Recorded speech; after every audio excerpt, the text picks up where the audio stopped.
Fashion gold നിക്ഷേപ തട്ടിപ്പ് കേസിൽ മുസ്ലിം ലീഗ് നേതാവും മുൻ എംഎൽഎയുമായ MC ഖമറുദ്ദീനെ ഇഡി അറസ്റ്റ് ചെയ്തു. കോഴിക്കോട് ഇഡി യൂണിറ്റാണ് ഖമറുദ്ദീനെയും fashion gold company MD TK Pookoya തങ്ങളെയും അറസ്റ്റ് ചെയ്തത്. ഇരുവരെയും ഇഡി കസ്റ്റഡിയിൽ ചോദ്യം ചെയ്തു വരികയാണ്. ഫാഷൻ ഗോൾഡ് നിക്ഷേപ തട്ടിപ്പ് കേസിൽ കള്ളപ്പണ ഇടപാട് നടന്നിട്ടുണ്ടെന്ന കണ്ടെത്തലിനെ തുടർന്നാണ് ലീഗ് നേതാവും ഫാഷൻ ഗോൾഡ് കമ്പനി ചെയർമാനുമായ MC ഖമറുദ്ദീനെയും മാനേജിംഗ് ഡയറക്ടർ TK പൂക്കോയ തങ്ങളെയും എൻഫോഴ്സ്മെന്റ് ഡയറക്ടറേറ്റ് അറസ്റ്റ് ചെയ്തത്. കോഴിക്കോട് PMLA കോടതിയിൽ ഹാജരാക്കി ഇരുവരെയും 2 ദിവസത്തേക്ക് കസ്റ്റഡിയിൽ വിട്ടു. കേസുമായി ബന്ധപ്പെട്ട് പ്രതികളുടെ 20 കോടി രൂപയോളം വരുന്ന സ്വത്ത് നേരത്തെ കണ്ടുകെട്ടിയിരുന്നു. അനിയന്ത്രിത നിക്ഷേപ പദ്ധതി നിരോധന നിയമപ്രകാരം സംസ്ഥാന ധനകാര്യ സെക്രട്ടറിയാണ് നടപടി സ്വീകരിച്ചത്. കണ്ണൂർ, കാസർഗോഡ് ജില്ലകളിലായി കേരള പോലീസ് രജിസ്റ്റർ ചെയ്ത കേസുകളിലായിരുന്നു നടപടി.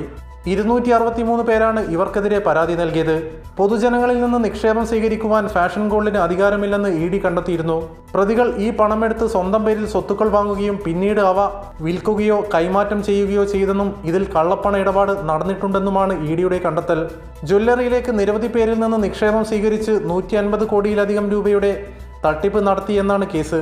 കൈരളി ന്യൂസ്, കോഴിക്കോട്.